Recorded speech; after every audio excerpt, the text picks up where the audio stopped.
नमस्कार विद्यार्थी मित्रांनो, मी असिस्टंट प्रोफेसर रमेश घोरपडे आणि तुम्हा सर्वांचं स्वागत करतोय शौर्य करिअर अकॅडमी या आमच्या ऑनलाईन प्लॅटफॉर्मवरून। आज आपण इंग्लिश ग्रामरच्या संदर्भामध्ये चर्चा करणार आहोत आणि या चर्चेमध्ये ॲटमोस्ट क्वेश्चन हे PYQ असणार आहेत। इंग्लिश ग्रामरच्या संदर्भातील जेवढे काय PYQ आहेत या सर्व PYQच्या संदर्भामध्ये आपल्याला डिस्कशन करायचं आहे। परंतु हे जे PYQ आहेत हे PYQ इंटरोगेटिव्ह सेंटेन्सच्या संदर्भातले असणार आहेत। हा टॉपिकच आहे इंटरोगेटिव्ह सेंटेन्स आणि इंटरोगेटिव्ह सेंटेन्सचे प्रामुख्याने दोन प्रकार पडत असतात मित्रांनो। समजा इथे इंटरोगेटिव्ह सेंटेन्स आहे,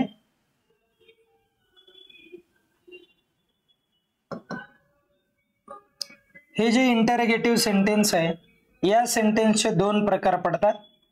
पहिल्या प्रकाराला तुम्ही व्हर्बल क्वेश्चन असे म्हणता, व्हर्बल क्वेश्चन, आणि दुसऱ्या प्रकाराला तुम्ही म्हणता WH टाइप क्वेश्चन असा शब्द वापरता। मग इथे तुम्हाला समजून घ्यावा लागेल की व्हर्बल क्वेश्चन जो असतो हा व्हर्बल क्वेश्चन कसा असतो, या क्वेश्चनची सुरुवात कशाने होते हे तुम्हाला माहिती असणं महत्त्वाचं आहे। तर मित्रांनो, या क्वेश्चनची जी सुरुवात आहे ती सुरुवात प्रामुख्याने हेल्पिंग वर्बने होणार। हेल्पिंग वर्ब नंतर सब्जेक्ट विचारला जातो आणि सब्जेक्ट नंतर इकडे मेन वर्ब येणार आहे आणि शेवटी ऑब्जेक्ट येऊन क्वेश्चन मार्क दिला जातो। हे जे स्ट्रक्चर आहे हे स्ट्रक्चर तुम्हाला पाठ पाहिजे, म्हणजे ज्या वाक्याची सुरुवात ही हेल्पिंग वर्बने होते त्या वाक्याला आपण व्हर्बल क्वेश्चन असं म्हणतो। एवढं लक्षात ठेवणं गरजेचं आहे। मग आता त्यानंतरचा प्रकार बघा काय आहे, तर WH टाइप क्वेश्चन आहे। तो असा क्वेश्चन आहे की ज्या क्वेश्चनचं आन्सर देताना मला एक्सप्लेनेशन द्यावं लागतं, मी एका सेंटेन्स मध्ये व्यक्त होणार नाही, तर मला काय द्यावं लागणार आहे, त्याचं एक्सप्लेनेशन द्यावं लागणार आहे। तर मी लिहिताना असं लिहील WH वर्ड, कोणता वर्ड लिहील, WH वर्ड लिहील, WH वर्ड, आणि WH वर्ड नंतर हेल्पिंग वर्बचा मला विचार करावा लागणार आहे। म्हणजे हाच पॅटर्न जो आहे तो इकडे आणावा लागेल, परंतु या भागाच्या अगोदर जेव्हा मी WH वर्ड लावतो तेव्हा तो जो क्वेश्चन आहे तेव्हा तो WH क्वेश्चन होणार आहे। लक्षात आलं तुम्हाला? म्हणून इथे सब्जेक्ट असणार आहे, इकडे मेन वर्ब असणार आहे आणि शेवटी ऑब्जेक्ट असणार आहे आणि शेवटी काय असणार आहे सर्वात, तर क्वेश्चन मार्क असणार आहे। हे स्ट्रक्चर आपल्याला पाठ पाहिजे। या स्ट्रक्चर वरती आयोगाचे भरमसाठ प्रश्न आहेत आणि ते प्रश्न आजच्या भागामध्ये आपण बघणार आहोत। चला तर आयोगाचा जो काय पहिला प्रश्न आहे तो काय प्रश्न आहे तो एकदा मी तुम्हाला समजावून देतो। लक्ष द्या मित्रांनो, पहिला प्रश्न काय म्हटलंय त्यांनी इथे हे एकदा आपण क्लिअर करूयात। क्वेश्चन नंबर 1 आणि त्यामध्ये म्हटलंय त्यांनी चूज द करेक्ट क्वेश्चन म्हणायला येते। कसा प्रश्न आपल्याला तयार करायचा आहे, तर करेक्ट असला पाहिजे तो। क्वेश्चन फ्रेम म्हणायला, क्वेश्चनची एक फ्रेम तुम्हाला ओळखायची आहे जी करेक्ट क्वेश्चन बनवणारी असणार आहे। आणि ऑफ द गिवन सेंटेन्स म्हणायला आहे, खाली वाक्य दिलेलं आहे आणि खाली दिलेले जेवढे काय वाक्य आहेत त्या वाक्याची तुम्हाला करेक्ट क्वेश्चनची फ्रेम ओळखायची आहे। मग लक्षात घ्या, हा जो प्रश्न आहे हा प्रश्न राज्यसेवा 2021 ला आलेला आहे। आता ती तुम्हाला माहिती असणार आहे। आता मी काय ते नोटिफिकेशन वाचणार नाही, ते तुम्ही वाचून घ्यायचं, ठीक आहे। आता आपल्या महत्वाच्या भागाकडे जाऊयात आपण। बघा, यू कॅन वेग डेज लेटर्स म्हणायला येते, आलं लक्षात? ओके, तर आता आपण इथे विचारात घेऊ, इथे काय म्हणाले, हा आहे वाक्याचा सब्जेक्ट, हा काय आहे सब्जेक्ट, आणि हे काय आहे हेल्पिंग वर्ब आहे। ओके, इथपर्यंत सर्वांच्या लक्षात आलंय। आणि उर्वरित काय आहे हे, तर मेन वर्ब आहे, लक्षात आलं। आणि राहिलेला जो काय पार्ट आहे हा आहे आपलं ऑब्जेक्ट आहे। काय आहे ते, ऑब्जेक्ट आहे। मग आता व्यवस्थित मित्रांनो क्लिअर करूयात।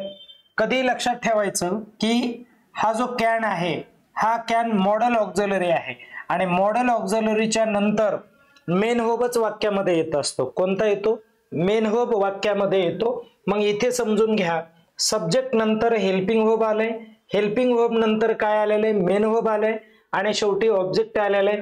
हे एक सिंपल सेंटेन्स आहे, एक वाक्य दिलंय थोडक्यात. आलं लक्षात? आता या वाक्यापासून आपल्याला एक प्रश्न तयार करायचा आहे. बघा, प्रत्येक इथं पण कॅन आहे, इथे कॅन आहे, इथे डू आहे, इथे हॅव आहे आणि हे कॅन, डू आणि हॅव हे आहेत हेल्पिंग व्हर्ब. हे अगोदर क्लिअर करून घ्या. आणि मी काय म्हटलं होतं, जर हेल्पिंग व्हर्ब असतील तर त्या क्वेश्चनला तुम्ही व्हर्बल टाइप क्वेश्चन म्हणायचंय.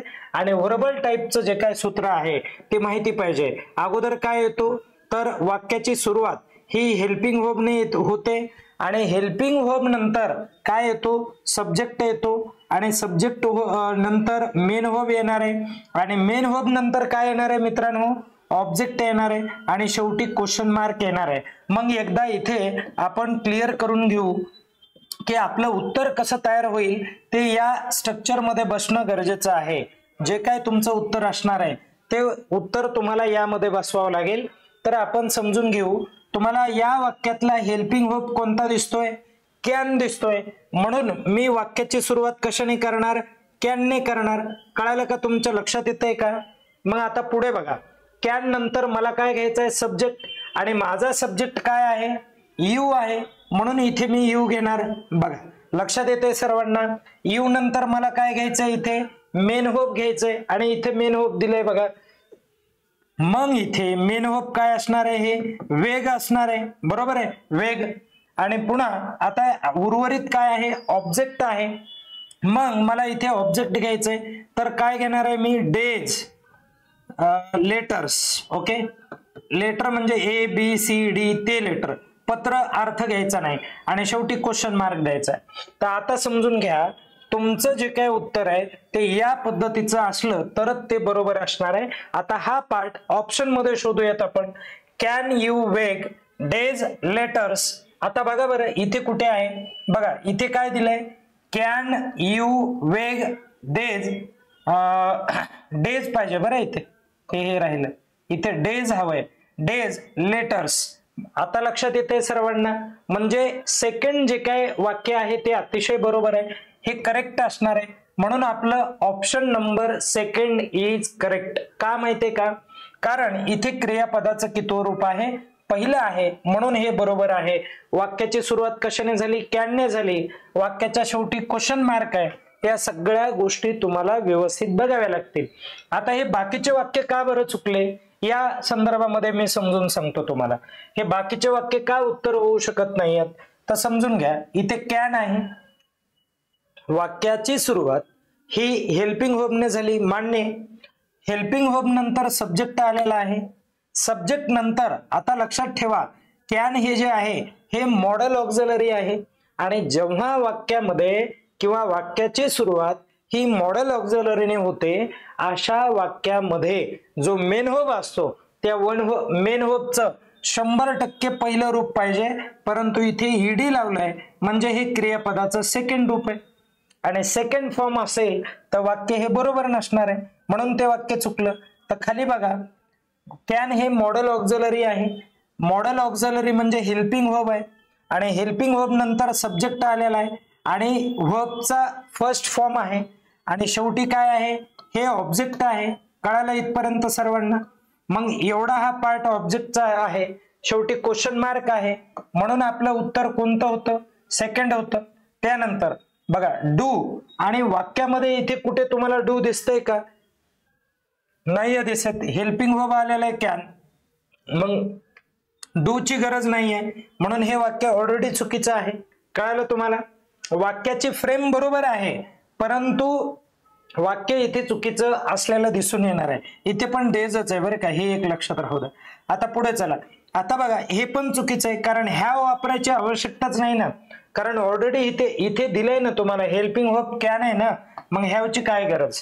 म्हणजे लक्षात येते तुम्हाला, असा हा पार्ट असतो. आणि बघा अलीकडचाच प्रश्न आहे, फार काय दूरचा प्रश्न नाही येतो. ओके, महाराष्ट्रातल्या अतिशय योग्य एक्झामला विचारलेला प्रश्न आहे, टॉपच्या, म्हणून लक्षात ठेवायचं. पुढे बघा आता, choose the correct sentence oblique sentences असं म्हटलंय.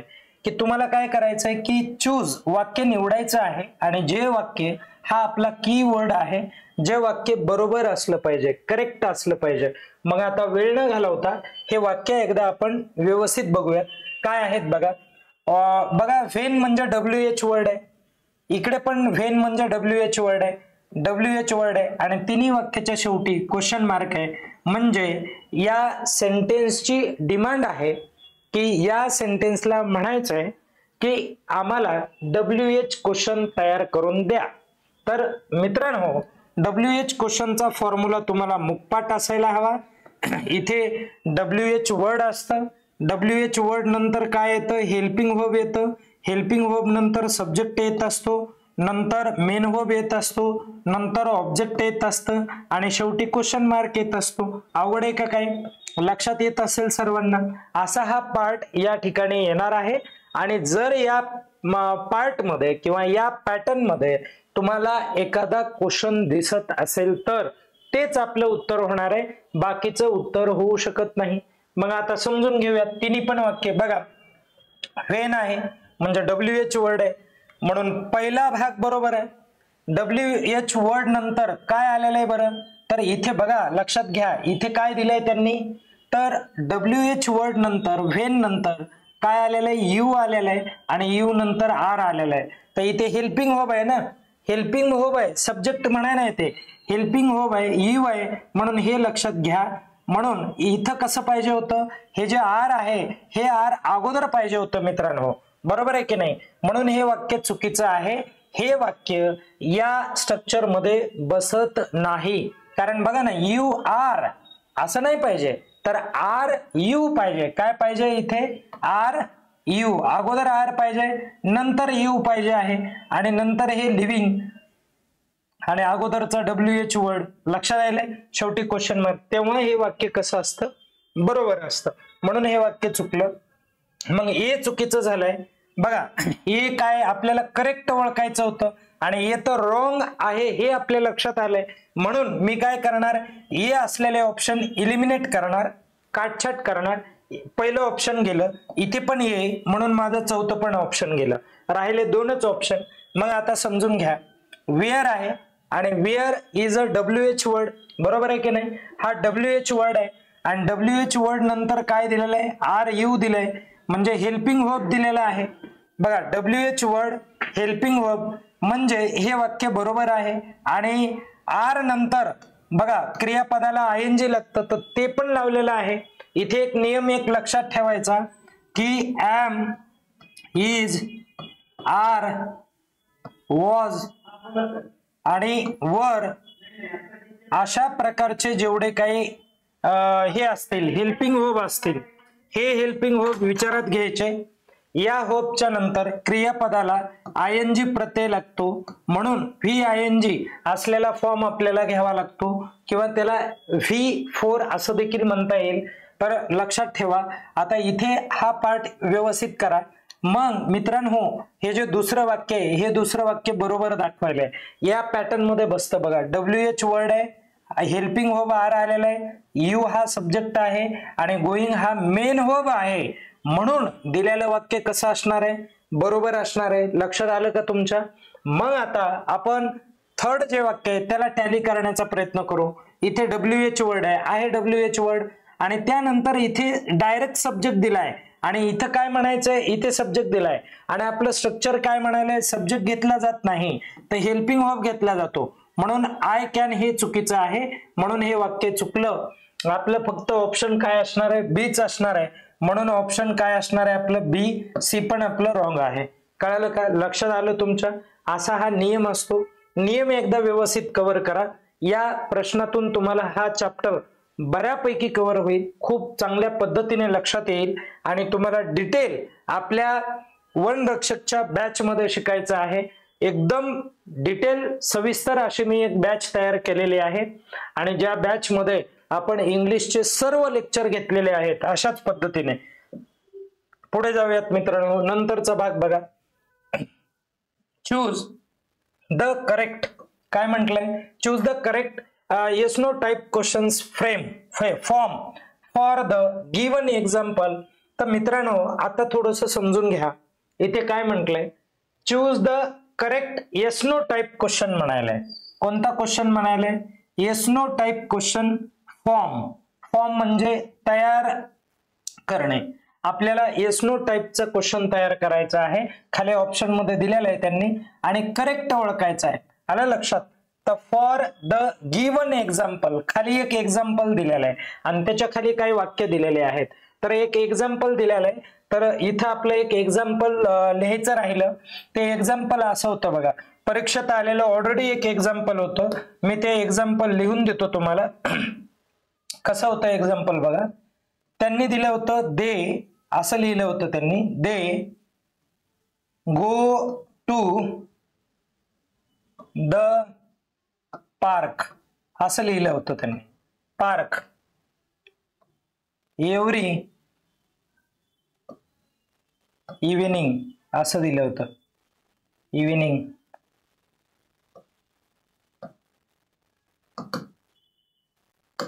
हे असं पूर्ण वाक्य दिलं होतं.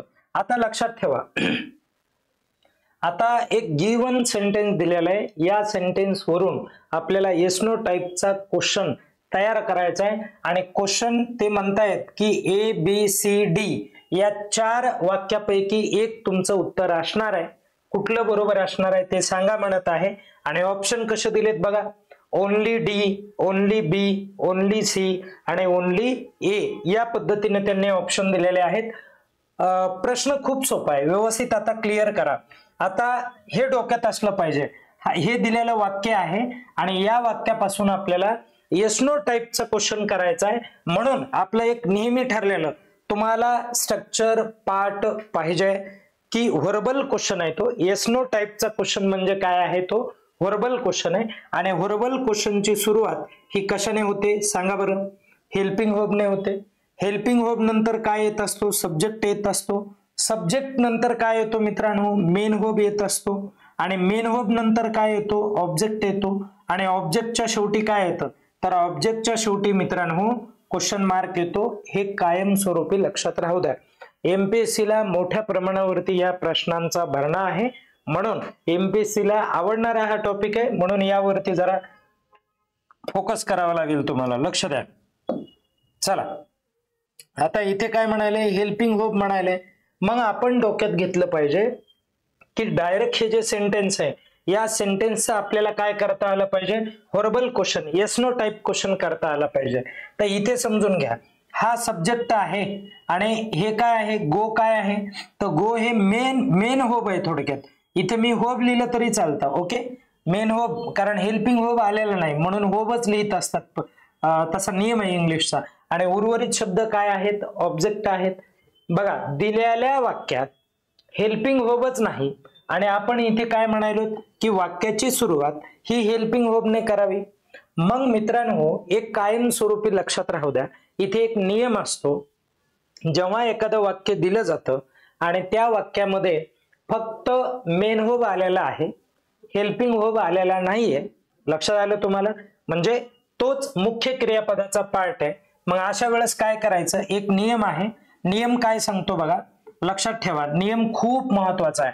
तर नियम म्हणतो, जर वाक्यामध्ये क्रियापदाचं पहिलं रूप आलेलं असेल, वाक्यामध्ये कितवं रूप आलेलं असेल, पहिलं रूप आलेलं असेल, तर त्यासाठी डूचा वापर करावा. कशाचा वापर करावा, डूचा वापर करावा. जर वाक्यामध्ये पहिल्या रूपाच्या क्रियापदाला येस नो किंवा यस हा जर प्रत्यय आलेला असेल, तर त्यासाठी त्या क्रियापदासाठी तुम्हाला डज चा वापर करायचा आहे. हेल्पिंग व्हर्ब म्हणून काय घ्यायचंय, डज घ्यायचं आहे.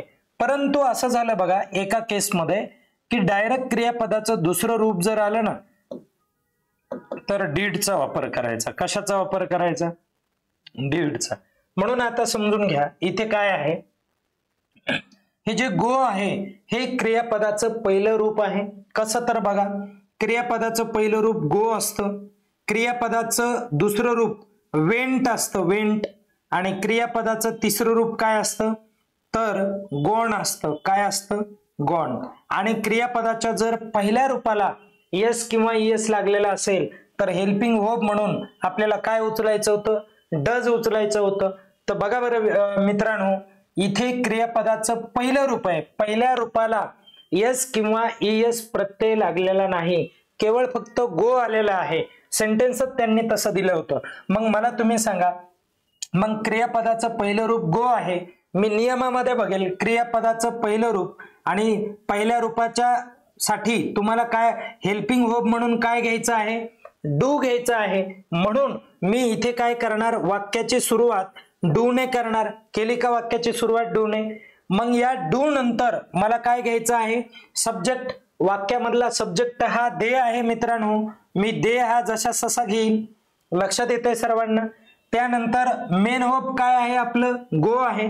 मी इथे गो जशा ससा घेणार आणि त्यानंतर उर्वरित काय असणार आहे तुमचं, ऑब्जेक्ट असणार आहे. To the park. Okay, to the park every evening. काय अवघड आहे, समजलं तुम्हाला? शेवटी क्वेश्चन मार्क द्यायला विसरू नका. मग आता हे जे वाक्य आहे हे ऑप्शन मध्ये आहे का चेक करा. ऑप्शन मध्ये असेल तर एकदम बरोबर. आता मला तुम्ही सांगा की आता दिलेल्या सेंटेन्स मध्ये क्रियापदाचं पहिलं रूप होतं आणि पहिल्या रूपाला यस किंवा ईएस प्रत्यय नव्हता. जर ईएस प्रत्यय नसेल तर इथे बघा डचचा वापर केला जाणार आहे का, नाही, म्हणून वाक्य चुकलं. समजतंय का? क्रियापदाचं पहिलं रूप आहे, दुसरं रूप असेल तरच मी डीड वापरणार आणि यांनी काय वापरलं, इथे डीड वापरलं, म्हणजे हे वाक्य माझं चुकलं. बरोबर आहे. आणि वाक्यामध्ये शॉल या हेल्पिंग वर्बचा वापर होत नाही, म्हणून हे पण माझं चुकलं. आणि मग शेवटचं चेक करू. बघा डू आहे इथे, do. They go to park, they go to the park आहे की नाही. एव्हरी इव्हिनिंग, एव्हरी इव्हिनिंग म्हणजे दिलेलं वाक्य हे अतिशय बरोबर असणार. 100% आपलं काय उत्तर असणार आहे, डी असणार आहे. म्हणून मी ऑप्शन मध्ये काय टिक करणार आहे बघा, तर ऑप्शन मध्ये डी म्हणलं की मी 4 टिक करणार नाही, तर इथे डी बघणार आहे. बघा असा गोंधळ करू नका. म्हणून बघा ओनली डी हे ऑप्शन मला टिक करावं लागणार आहे, म्हणजे माझं पहिलं ऑप्शन हे बरोबर असणार आहे.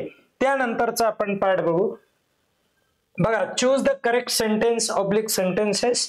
आलं लक्षात? आणि काय म्हटलंय बघा, चूज निवडायचंय तुम्हाला. कसं वाक्य निवडायचंय, जे वाक्य बरोबरच असलं पाहिजे. बरोबर आहे का? आणि बघा लक्षात घ्या, इथे WH वर्ड आहे, इथे पण WH वर्ड आहे, इथे पण WH वर्ड आहे आणि तिन्ही सेंटेन्सच्या शेवटी काय आहे, क्वेश्चन मार्क आहे. मग एवढं जर पाहून घेतलं की आपल्याला हे कळालं पाहिजे की या सेंटेन्सची डिमांड आहे की WH क्वेश्चन तयार करा म्हणून. तर मित्रांनो तुम्हाला WH क्वेश्चनचा जो काय फॉर्म्युला आहे हा पाठ पाहिजे. WH क्वेश्चन असतं, ओके, वर्ड असतो आणि या वर्ड नंतर हेल्पिंग वर्ब येत असतो. वाक्यामध्ये काय येतो, हेल्पिंग वर्ब, आणि हेल्पिंग वर्ब नंतर सब्जेक्ट येणार आहे, सब्जेक्ट नंतर मेन वर्ब येणार आहे आणि मेन वर्ब नंतर ऑब्जेक्ट येणार आहे आणि शेवटी काय येणार आहे, क्वेश्चन मार्क येणार आहे. एवढीच ही फ्रेम आहे. ही फ्रेम आपल्याला मुखपाठ पाहिजे. ही फ्रेम जर मुखपाठ असेल तर बाकी सगळा जो काय इश्यू आहे तो एकदम चांगला होऊ शकतो. मग आता इथे बघा थोडस काय म्हटलंय, तर आपण चेक करू. या फ्रेम मध्ये जर हे वाक्य बसणार असेल तरच ते वाक्य आपलं बरोबर असणार आहे. ही फ्रेम, हे स्ट्रक्चर आपल्याला मुखपाठ पाहिजे. हे जर पाठ नसेल तर तुमचे वाक्य 101% चुकणार. WH वर्ड ने सुरुवात झाली, ओके, एकदम बरोबर आहे. WH वर्ड नंतर काय पाहिजे, हेल्पिंग वर्ब. इज हा हेल्पिंग वर्ब आहे, एकदम बरोबर आहे. आणि सब्जेक्ट आहे, काय दिलाय पुढे, सब्जेक्ट आहे. युअर हा काय, सब्जेक्ट आहे. आणि या वाक्यामध्ये मेन वर्ब नाही. जर एखाद्या वाक्यामध्ये मेन वर्ब नसेल तर तुम्ही एक गोष्ट कायम अशी मानून चला की त्या वाक्यातला जो हेल्पिंग वर्ब आहे तोच या वाक्यात मेन वर्बचं काम करत आहे. हे नोट डाऊन करून घ्या, खूप महत्वाचा नियम आहे. इथे डायरेक्ट ऑब्जेक्ट आहे, इथे मेन वर्बची गरज नाही, म्हणून दिलेलं वाक्य कसं असणार आहे, बरोबर असणार आहे. बघा खाली चला सेकंड वाक्य चेक करूयात. बघा विच आहे आणि इथे विच म्हणजे आपला WH वर्ड आहे, करेक्ट आहे एकदम, काही शंका नाहीये. WH वर्ड नंतर आर आलाय, आर हे माझं हेल्पिंग वर्ब आहे, ते पण बरोबर आहे. आणि युअर काय आहे तर सब्जेक्ट आहे, तो पण बरोबर आहे. कारण हेल्पिंग वर्बच्या नंतर मला सब्जेक्टच विचारात घ्यायचा आहे सब्जेक्ट, आणि उर्वरित बुक्स काय आहे तर ऑब्जेक्ट आहे. म्हणजे इथे मला मेन वर्बची गरज भासली नाहीये, कारण आर जे आहे हे आर या वाक्यामध्ये हेल्पिंग वर्बचं काम करत नाही, तर तो मेन वर्बचंच काम करतोय हे विचारात घ्यावं लागणार आहे. ओके, आलं लक्षात? दुसरं पण बरोबर आहे. आणि त्यानंतर पुढे बघा, आता लक्षात घ्या, आता व्यवस्थित समजून घ्या, इथे गोंधळ करू नका. मला इथे काय पाहिजे तर WH वर्ड पाहिजे आहे. WH वर्ड, WH वर्ड नंतर मला हेल्पिंग वर्ब पाहिजे. विल आलंय आणि विल देखील काय हेल्पिंग वर्ब आहे. त्यानंतर काय आहे सब्जेक्ट आहे. सब्जेक्ट काय आहे यू आहे. आणि यू नंतर टेक काय आहे क्रियापदाचं पहिलं रूप आहे. आणि आपला नियम काय आहे बघा, जर वाक्यामध्ये हेल्पिंग वर्ब म्हणून शॉल आणि विल यांचा वापर झाला तर क्रियापदाचं नेहमी कितवं रूप घेतात पहिलं रूप घेतात. लक्षात आलं? क्रियापदाचं कितवं रूप घेतलं जातं पहिलं रूप. आणि टेक कितवं आहे पहिलंच आहे मित्रांनो. टेक कितवं आहे पहिले ना क्रियापदाचं. टेक फर्स्ट फॉर्म, टूक second form, third form taken. लक्षात येते? आणि फोर्थ काय असणार आहे टेकिंग असणार आहे. अवघड आहे का काय? असा हा पार्ट आहे, म्हणून हे वाक्य अतिशय बरोबर असणार. मग तुम्हाला हे पण लक्षात घ्यावं लागणार आहे, हे काय समजून घ्यावं लागेल तुम्हाला की बघा इथे इज आहे आणि इथे आर आहे, आणि हे दोन्ही पण कशाचं काम करायले तिथे हेल्पिंग वर्ब आहेत. परत एकदा सांगतोय हेल्पिंग वर्ब आहेत, परंतु इथे हेल्पिंग वर्ब म्हणून वाक्यामध्ये काम करत नाहीत, तर ते मेन वर्ब म्हणून काम करतात. आणि मेन वर्ब म्हणून जर काम करायले तर त्यांचे फॉर्म क्रियापदाचे 4 फॉर्म होतात. मेन वर्ब म्हणल्यावर किती फॉर्म 4 फॉर्म होतात. आणि ते कसे फॉर्म होतात हे मी सांगतो तुम्हाला. ओके, लक्षात घ्या. पहिला फॉर्म बी असतो, आणि हा जो बी का या बीलाच मी काय म्हणणार माहितीये का एम म्हणणार. लक्षात आलं का? इज म्हणणार आणि आर पण म्हणणार. आलं लक्षात? मग त्यापैकी इज आहे त्यापैकी आर आहे, म्हणजे माझं बी रूप आहे ते क्रियापदाचं पहिलं. इथे काय असणार वॉज असणार. इथे काय असणार वॉज आणि वेअर. आणि इकडे काय असणार माहितीये का मित्रांनो इथे असणार बीन. बीन हे कितवं रूप आहे क्रियापदाचं तिसरं रूप आहे. आणि शेवटी बीइंग असतं चौथं रूप आहे. काय अवघड आहे? समजतंय सर्वांना? असा हा पार्ट आहे. म्हणून परीक्षेमध्ये कुठला पार्ट विचारात घ्यावा लागतो आपल्याला, हा किती महत्वाचा पार्ट आहे हा या घटकावरून तुमच्या लक्षात येत असेल. या भागामध्ये भरपूर विचारण्यासारखं आहे, हे आपण सगळं डिटेलमध्ये पाहणार आहोत. बघा, identify the correct sentence oblique sentences. Okay, identify म्हणजे काय दॅट इज माय कीवर्ड. आणि आयडेंटिफायचा अर्थ होतो ओळखणे. असं वाक्य ओळखा जे वाक्य माझं काय असलं पाहिजे बरोबर असलं पाहिजे. समजतंय सर्वांना? मग आता इथे क्लिअर करा मित्रांनो. बघा, दिलेल्या वाक्याची पहिली स्टेप काय असते बघा. दिलेल्या वाक्याची सुरुवात व्हॉटने झाली, दिलेल्या वाक्याच्या शेवटी क्वेश्चन मार्क आहे. बघा, म्हणजे या वाक्याला असं सरळ सरळ म्हणायचंय की WH क्वेश्चन यांना तयार करायचा आहे. आणि WH क्वेश्चन जर तयार करायचा असेल तर आपलं सूत्र तुम्हाला सगळ्यांना पाठ पाहिजे. मग परत मला सूत्र सांगा काय सूत्र आहे. तर सूत्र काय असणार आहे WH वर्ड आहे. आणि WH वर्ड नंतर काय येतं हेल्पिंग वर्ब येतं. हेल्पिंग वर्ब नंतर सब्जेक्ट येतो. सब्जेक्ट नंतर मेन वर्ब येतो. आणि मेन वर्ब नंतर ऑब्जेक्ट असतं. आणि वाक्याच्या शेवटी काय असतं तर वाक्याच्या शेवटी हा क्वेश्चन मार्क असतो. तर वाक्याच्या शेवटी काय असणार आहे क्वेश्चन मार्क असणार आहे. तर या गोष्टी आपल्याला इथे आवर्जून विचारात घ्याव्या लागतील. मग विद्यार्थी मित्रांनो इकडे पहा जरा की इथे जो भाग आहे या वाक्याची सुरुवात कशाने झालेली आहे WH वर्डने झाली. व्यवस्थित लक्ष द्या. WH वर्ड नंतर मला हेल्पिंग वर्ब पाहिजे आहे, परंतु WH वर्ड नंतर इथे हेल्पिंग वर्ब आलेला नाही. आणि जर वाक्यामध्ये हेल्पिंग वर्ब आलेला नसेल तर ते वाक्य चुकतं. आणि या ठिकाणी तसंच झालं. इथे काय झालेलं आहे WH वर्ड आलेला आहे, परंतु पुढे आय हे काय आहे माझं सब्जेक्ट आहे. आणि सब्जेक्ट असल्यामुळे सब्जेक्टची जागा पलीकडे मरत आहे, अलीकडे नाहीये, म्हणून दिलेलं वाक्य हे चुकीचं असणार आहे. आता आपण सेकंड वाक्य बघूयात. सेकंड वाक्य काय आहे? वी आहे आणि वी नंतर शेवटी काय दिलेलं आहे बघा, वाक्याच्या शेवटी क्वेश्चन मार्क दिलाय आणि क्वेश्चन मार्क दिलाय तर त्यांची डिमांड अशी असेल, एक तर व्हर्बल क्वेश्चन तयार करा, नाहीतर WH क्वेश्चन तयार करा. परंतु इथे दोन्ही पण प्रकार दिसत नाहीये.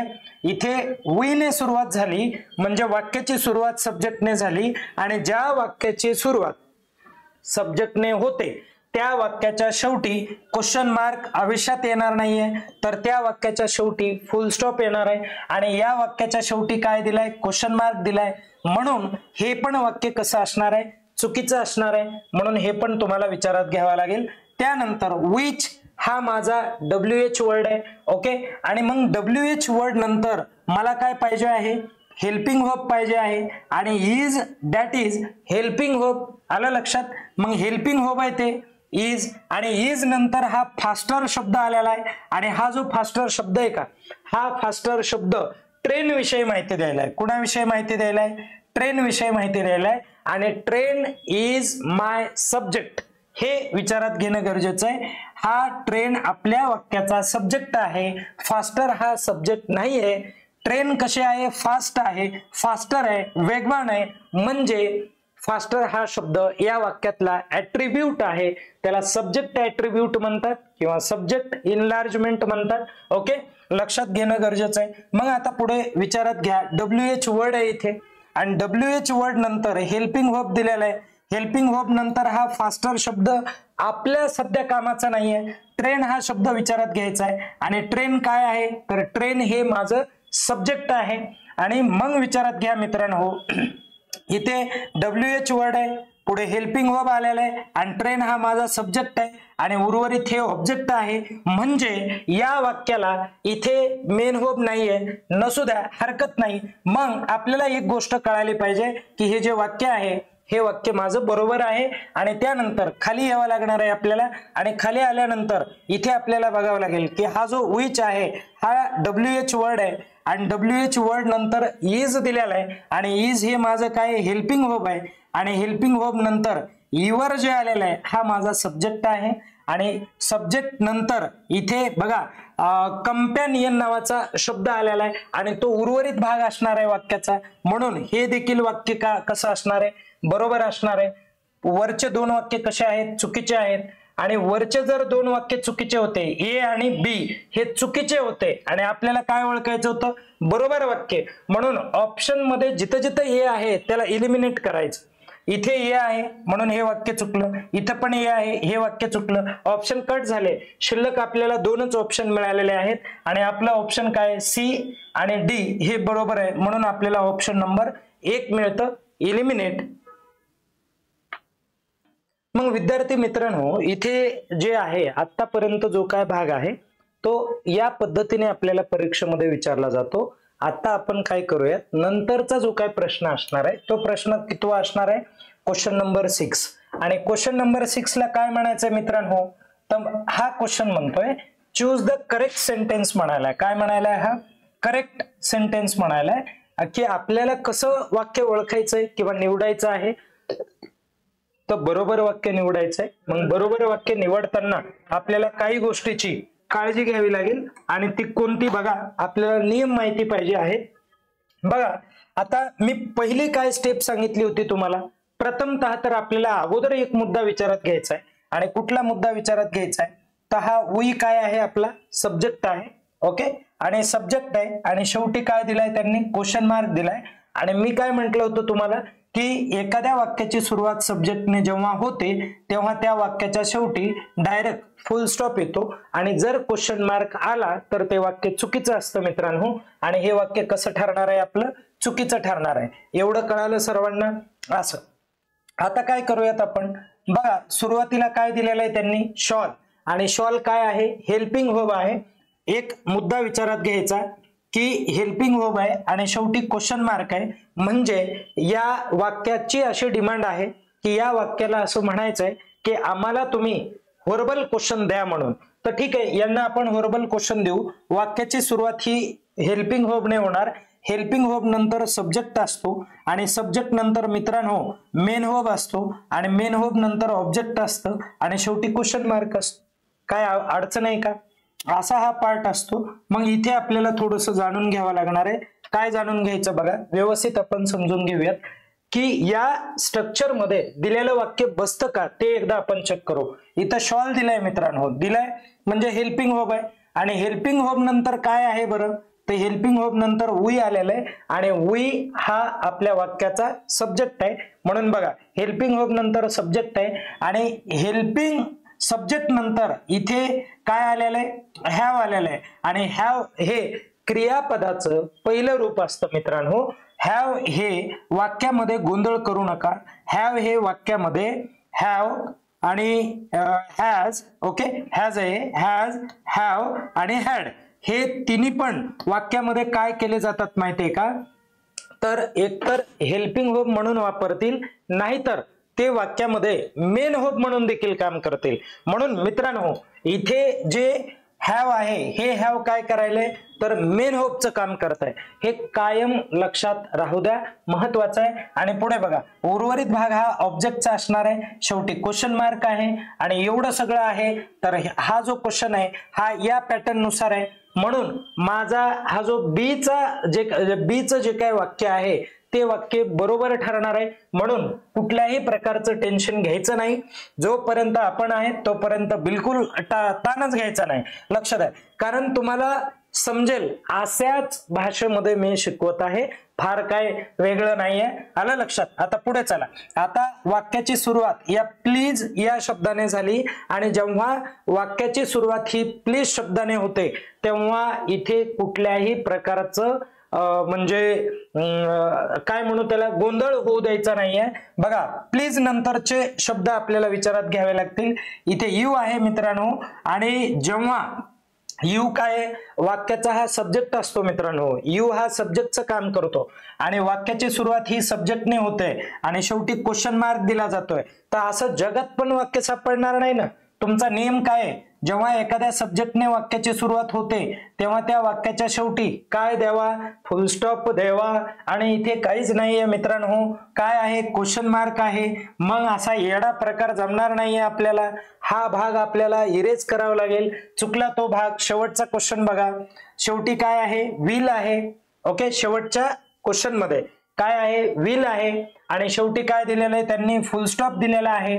मग एकदा इथे समजून घ्या काय म्हणत आहे, तर इथे विल आहे ना, तर मुद्दा क्लिअर करा की आता व्यवस्थित समजून घ्यायचं आहे.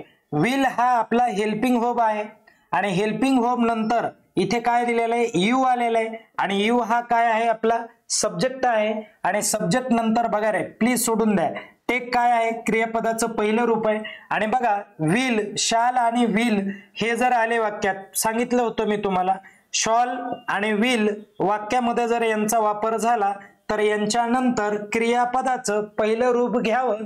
तर इथे पहिलं रूपच घेतलंय, अवघड आहे का काही. आणि त्यानंतर उर्वरित जो काय भाग आहे हा ऑब्जेक्ट म्हणून गणला जाईल. तर काही पोट्टे असे म्हणतील की सर जी इथे काय पाहिजे होता, क्वेश्चन मार्क, इथं तो कॉमा दिलेला आहे. पण मित्रांनो काय असतं, हे पहिलं वाक्य आहे. ओके, आणि पहिलं वाक्य जे आहे या पहिल्या वाक्याच्या नंतर लगेच एक वाक्य सुरू होत आहे आणि सुरू होत असल्यामुळे इथे जर कॉमा दिला तर ते बरोबर असणार आहे, ते चुकीचं नसणार आहे.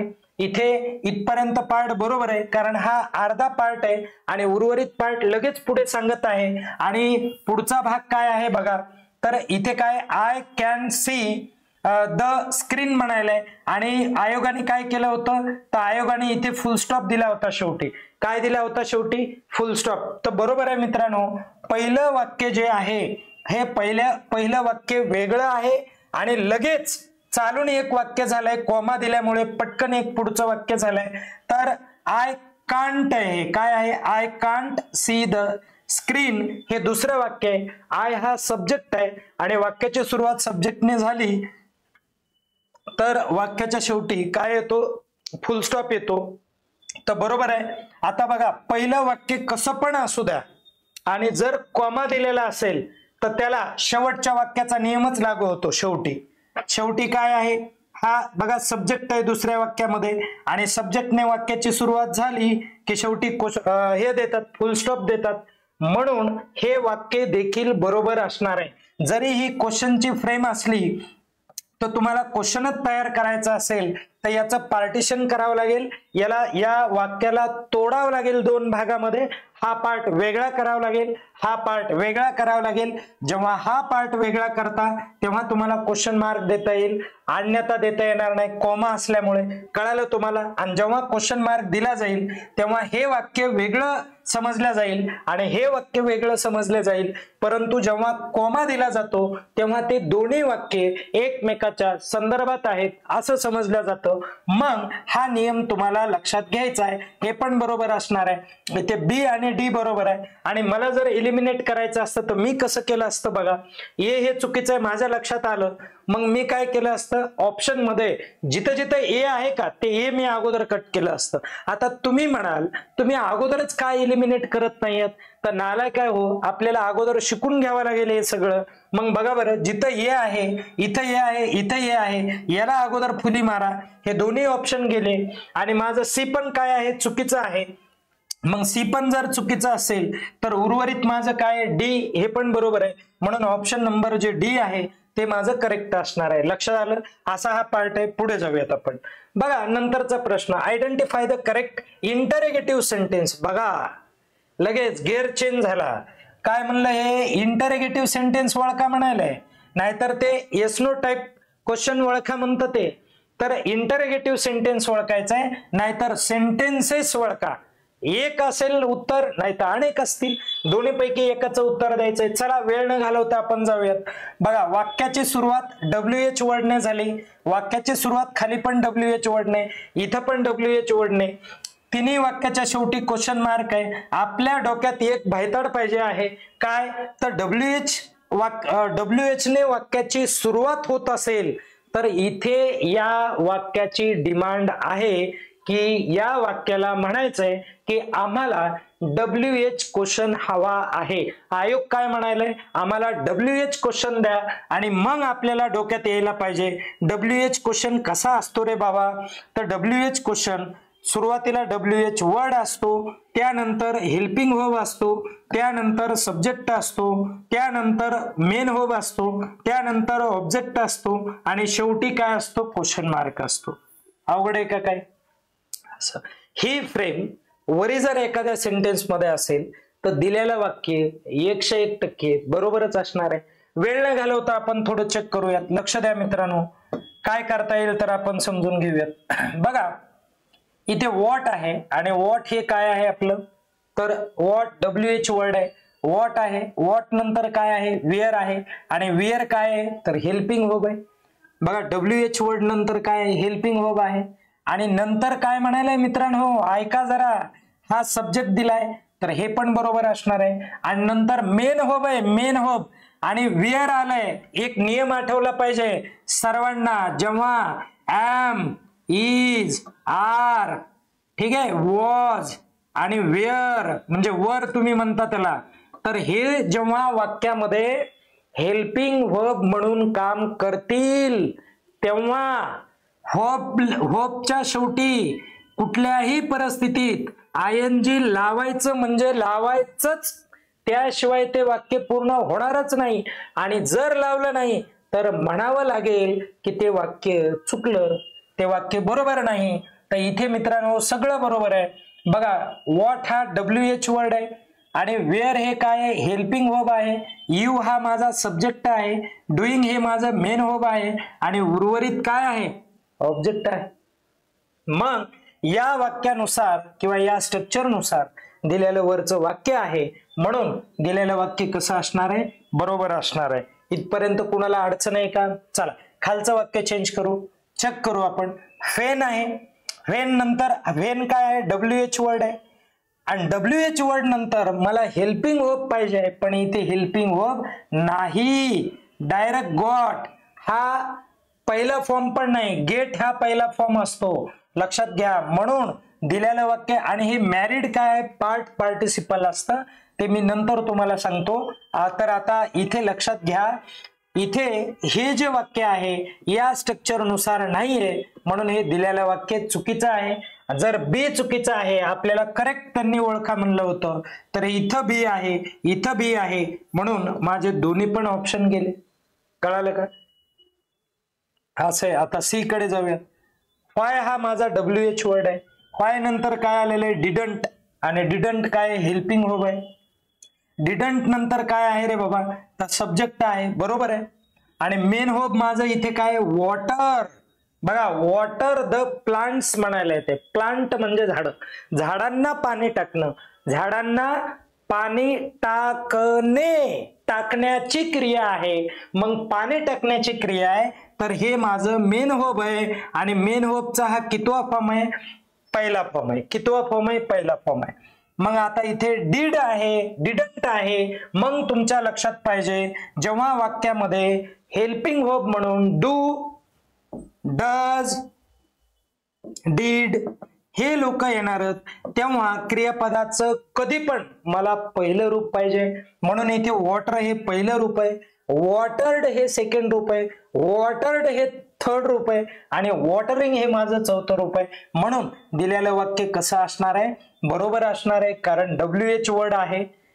डिडंट म्हणजे हेल्पिंग वर्ब आहे, यू हा माझा सब्जेक्ट आहे, वॉटर्ड हे माझं मेन वर्ब आहे, आणि उर्वरित माझं काय आहे? ऑब्जेक्ट आहे. आणि ऑब्जेक्ट माझं स्ट्रक्चर मध्ये आहे. म्हणजे तुम्हाला इथे लक्षात घ्यावं लागेल की हे वाक्य कसं आहे? बरोबर आहे. आणि पहिलं देखील वाक्य बरोबर आहे. What WH word, where helping verb, you subject, doing main verb, उर्वरित ऑब्जेक्ट. मग काय अडचण आहे का? पहिलं वाक्य बरोबर आहे, शेवटचं वाक्य बरोबर आहे. ए अँड सी माझं उत्तर असायला पाहिजे.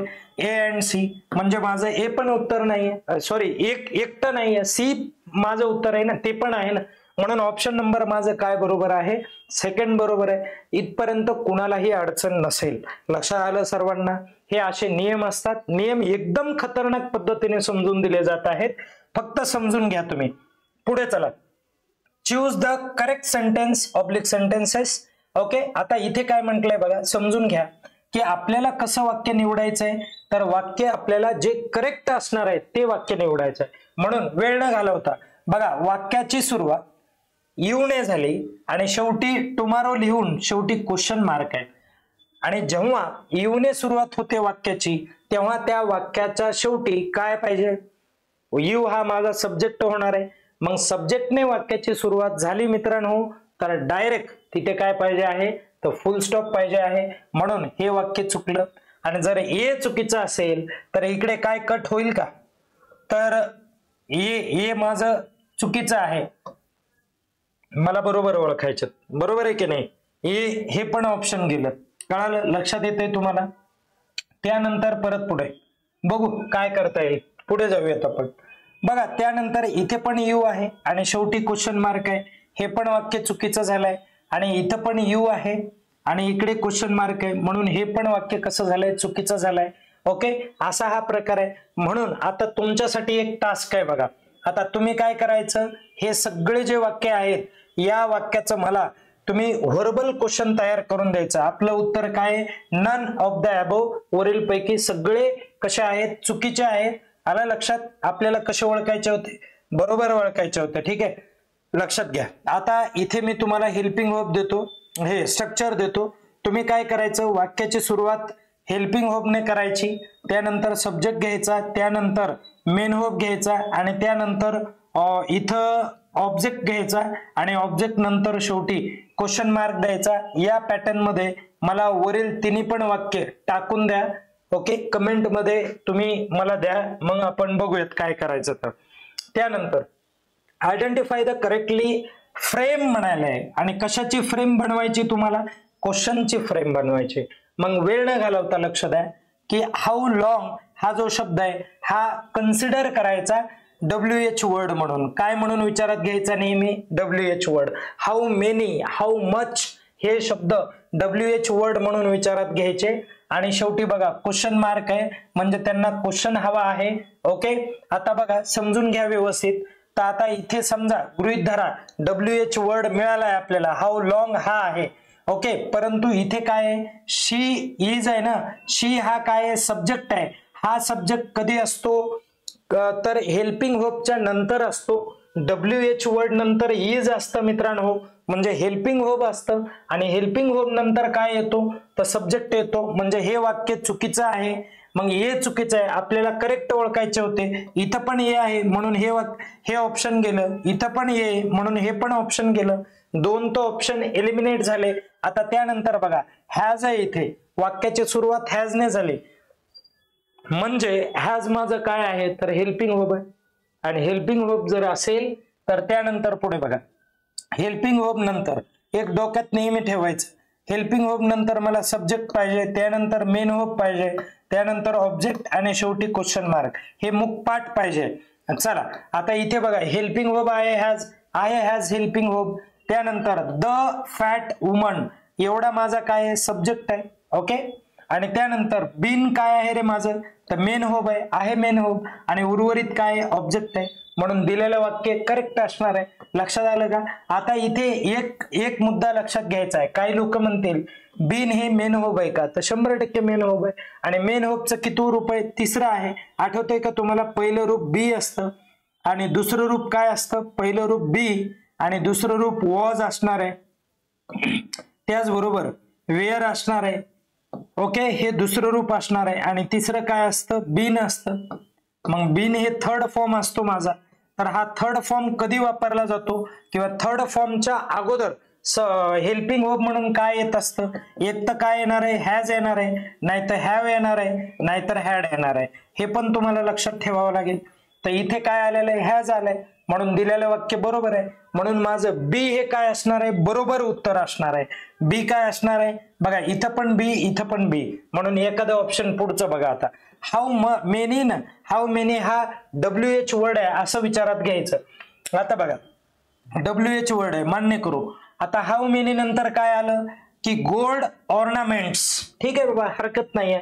मग आता पुढे बघा हे एक्स्ट्रा शब्द, इथे काय शी इज आहे, शी इज ही रचना चुकीची झाली, कारण ते कसं पाहिजे होतं इज शी पाहिजे होतं. हेल्पिंग व्हर्ब अगोदर असतं आणि शेवटी क्वेश्चन मार्क, तेव्हा हे वाक्य बरोबर असतं. पण आता हे वाक्य चुकीचं आहे ना, म्हणून शी पण माझं कसं आहे चुकीचं आहे. म्हणून लक्षात घ्या हे सी असणार ऑप्शन चुकीचं आहे आणि आपल्याला कसे ओळखायचे होते बरोबर, म्हणून माझं फक्त एकच ऑप्शन बरोबर असणार ते बी च. ओके, लक्षात आलं तुम्हाला, एकच वाक्य बरोबर असणार आहे. ओके, सर्वांना कळतंय आता इथपर्यंत असं. आता हे वाक्य कसे आहेत ते लक्षात आले असतील. ओके, आपण आता पुढे जाऊयात. एक शेवटचा क्वेश्चन घेऊयात. काय आहे बघा, चूज द करेक्ट फॉर्म म्हणाले. ते काय म्हणाले, फॉर्म. कशाचा फॉर्म, व्हर्बचा फॉर्म पण विचारतात. Okay, that is in agreement म्हणालाय आणि विथ द सब्जेक्ट. कुणाबरोबर ऍग्री झाला पाहिजे, तो सब्जेक्ट बरोबर ऍग्री झाला पाहिजे. मग सब्जेक्ट बरोबर ऍग्री होण्यासाठी एक नियम असतो बघा, ज्याला तुम्ही एक चॅप्टरच आहे सब्जेक्ट ऍग्रीमेंट म्हणून चॅप्टर आहे.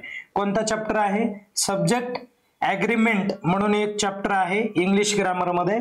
या सब्जेक्ट ऍग्रीमेंटलाच आपण सब्जेक्ट व्हर्ब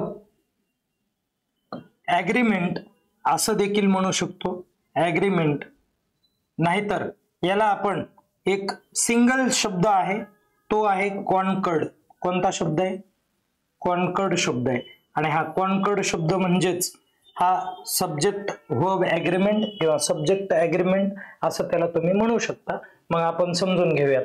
याच्यामध्ये एक मेजर नियम आहे. कुठला नियम आहे माहितीये का, तो समजून घ्या. आता एकदम शांत डोकं ठेवा आणि ऐका. नियम कोणता आहे, खूप महत्वाचा आणि खूप पॉवरफुल नियम आहे. त्या नियमानुसारच बरेच वाक्य ठरतात. नियम काय बघा, तर नियम असा आहे, वाक्याची सुरुवात जर सब्जेक्टने झालेली असेल, म्हणजे सब्जेक्टनेच होते, वाक्याची सुरुवात सब्जेक्टने झालेली असेल आणि सब्जेक्ट नंतर फुल स्टॉप असतो. ओके, वाक्याच्या शेवटी, सब्जेक्ट नंतर नाही. परंतु हा जो सब्जेक्ट आहे का मित्रांनो, हा सब्जेक्ट काय आहे माहितीये का, लक्षात घ्या. हा सब्जेक्ट असेल प्लुरल, काय असेल प्लुरल, किंवा सिंग्युलर असेल. काय असेल, सिंग्युलर असेल. सिंग्युलर म्हणजे एकवचनी. जर सब्जेक्ट हा एकवचनी असेल तर यामध्ये येणारं जे व्हर्ब असणार आहे हे होप देखील मला काय पाहिजे, एकवचनीच पाहिजे, सिंग्युलरच पाहिजे. अवघड आहे का काय? सिंग्युलरच मला होप पाहिजे. पण ह्याच्याच उलट जर असं झालं तर हा जो सब्जेक्ट आहे हा सब्जेक्ट प्लुरल आहे. काय आहे? प्लुरल आहे. प्लुरल म्हणजे अनेक वचने. तर मला होप पण काय पाहिजे, प्लुरलच पाहिजे आहे. समजलं? लक्षात येते सर्वांना? प्लुरलच पाहिजे. अनेक वचनी जर सब्जेक्ट असेल तर होप देखील अनेक वचनी, सब्जेक्ट जर एक वचनी असेल तर होप देखील एक वचनी. आणि मग इथे आपण समजून घेऊया. लक्ष द्या, वरती सेंटेन्स काय दिलंय बघा, डॅश आणि समवन दिलंय. काय दिलंय? समवन दिलंय. समवन म्हणजे कुणीतरी एक. मग आता इथे समजून घ्या, एक म्हणाले ना, एक म्हणजे थोडक्यात ते काय, सिंग्युलर आहे. ते काय आहे? सिंग्युलर आहे. आणि मग सिंग्युलर असेल, हा सब्जेक्ट जर सिंग्युलर असेल तर इथे बसणारा जो काय वर्ब आहे, हेल्पिंग वर्ब, हा मला काय पाहिजे, तर तो हेल्पिंग वर्ब म्हणण्यापेक्षा तो काय आहे, तर आता इथं मेन वर्ब म्हणूनच काम करायला, तर तो कोणता पाहिजे आहे, लक्षात घ्या. हा काय आहे माहितीये का? सिंग्युलर आहे. हा काय आहे? सिंग्युलर आहे. हा वर्ब सिंग्युलर आहे. आर हे जे असतं ना, हे प्लुरल आहे. आणि हे वेअर आहे का, हे पण प्लुरल आहे, जे पास्ट मध्ये यूज होतं. आणि हॅज आहे का, हे आहे सिंग्युलर. हे काय आहे? सिंग्युलर. मग समजून घ्या आता, सिंग्युलर आहे म्हणजे इथं हा सब्जेक्ट काय दिसायला आहे तुम्हाला, सिंग्युलर. मग सिंग्युलर सब्जेक्ट असेल तर याच्या अगोदर येणारा होप पण मला काय पाहिजे, सिंग्युलर पाहिजे. म्हणून जेवढे काय प्लुरल आहेत ते ऑप्शन मी कट करून टाकले. दुसरं आणि तिसरं झालं कट.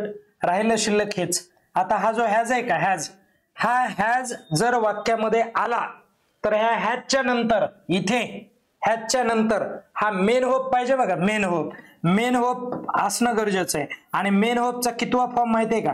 नेहमी थर्ड फॉर्मच पाहिजे. आणि इथे मेन होपच नाहीये, आहे का? म्हणून हा पण माझा कटला आणि शिल्लक काय राहिला, इज. मग इज माझं काय, याचा आन्सर आहे. लक्षात आलं? असे वाक्य आहेत. आणि मित्रांनो लक्षात घ्या की आपल्या या चॅनलला एवढं चांगल्या पद्धतीने तुम्हाला नॉलेज मिळेल, खूप म्हणजे खूप. आणि लक्षात ठेवा, प्रत्येक मुद्दा हा या लेक्चरवरून तुमच्या लक्षात आला असेल की किती चांगल्या पद्धतीने आणि किती सोप्या पद्धतीने शिकवला जातोय, हे कायम लक्षात राहू द्या. आणि म्हणून आपल्या चॅनलला तुम्ही सबस्क्राईब करा, कमेंट करा, लाईक करा आणि जास्तीत जास्त लोकांसमोर हा व्हिडिओ तुम्ही शेअर करा. आपण वेगवेगळ्या परीक्षांची इंग्लिशची बॅच घेत असतो. मग तलाट्याची घेतली जाते, MPSC ची घेतली जाते, कंबाईन, ठीक आहे ना, कंबाईनची घेतली जाते, ग्रुप बी सी चे सर्व, राज्यसेवेची बॅच घेतली जाते. त्यानंतर परत पुढे सध्या आम्ही सर्वात मोठा प्लॅन आणलेला आहे, तो वनरक्षकसाठी आहे मित्रांनो. म्हणून वनरक्षकची बॅच खूप चांगल्या पद्धतीने तयार केलेली आहे. आणि तुम्ही जर आम्हाला सजेस्ट केलं, तुम्ही जर आम्हाला प्रतिसाद दिला की सर वनरक्षकसाठी काय, तर तलाट्यासाठी पण तुम्ही बॅच घेऊन या, तर 100% आपण तलाट्यासाठी आता भरती येणार आहे. त्या भरतीच्या आधारावर आपण एक खूप चांगली बॅच तयार करू. फक्त तुमचा प्रतिसाद असणं खूप महत्वाचं आहे. ठीक आहे, या ठिकाणी आपण थांबूयात. पुनश्च एकदा भेटणार आहोत आपण. तत्पूर्वी सर्वांना अभ्यास करण्यासाठी शुभेच्छा देतो. स्वतःची काळजी घ्या. ठीक आहे, धन्यवाद.